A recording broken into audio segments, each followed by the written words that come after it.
Hey everyone, and welcome back to another video. And in this video, I'm going to show you how to fix a payroll mistake on Gusto Payroll.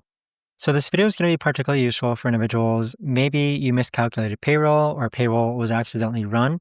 How do you actually go ahead and fix that on Gusto?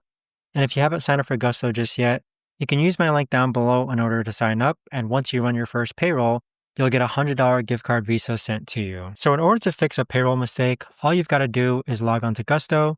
Click on where it says pay on the left-hand side. And then afterwards, there's going to be this option here that says fix a payroll mistake. Once you click on that, you've just got to go ahead and select the pay period. And then after this, you're going to go ahead and state the problem and simply just follow the on-screen prompts so that you can make changes to a mistake in the payroll. But that right there, guys, is the best and easiest way that I know of to actually go ahead and fix a payroll mistake on Gusto. If you guys know of a better or easier way to actually do this, let me know in the comments down below. I would love to know. Thanks so much for watching, everyone, and I'll see you guys all in the next video.